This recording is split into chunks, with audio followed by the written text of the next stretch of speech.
Hello friends, in today's video I want to give a brief overview into the Druid class for Baldur's Gate 3. Whether calling on the elemental forces of nature or emulating the creatures of the animal world, Druids are an embodiment of nature's resilience, cunning and fury. They claim no mastery over nature, instead they see themselves as an extension of nature's indomitable will. As a druid, you will be wielding the powers of nature, moonlight, plant growth, fire and lightning, and adopt animal forms. The druid's primary attribute is wisdom for their casting abilities. When wild shaping and taking on other animal forms, your own attributes don't get taken into account. You adopt the animal forms attributes. So this allows for some freedom in the way you want to distribute those attributes, and matter more if you want to focus on being a spellcaster. Dexterity and constitution are very useful as an example, since it would increase your armor class and hit points on top of medium armor proficiency, which makes you a bit more defensive.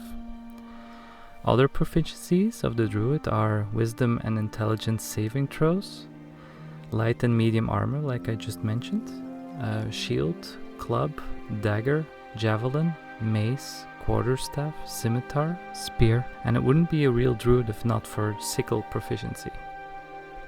Druids are prepared spellcasters, which means they can select a limited number among known spells that they can prepare while out of combat.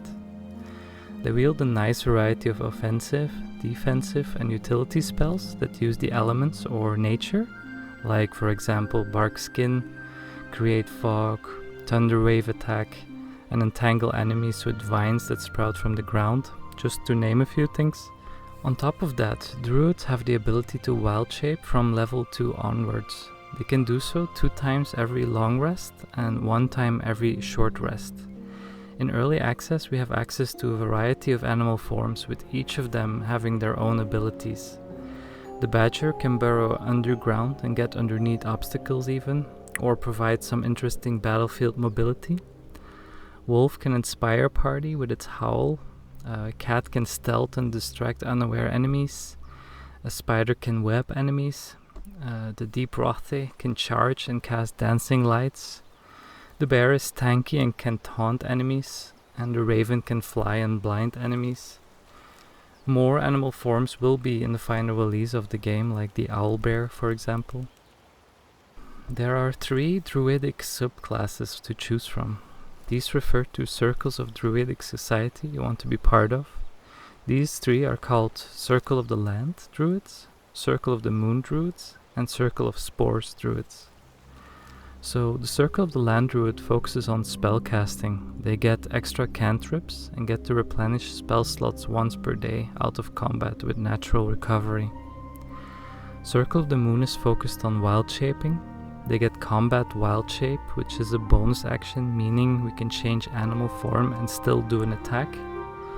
Also, while in wild shape, they can use healing spells in exchange for spell slots, without having to get back into caster form.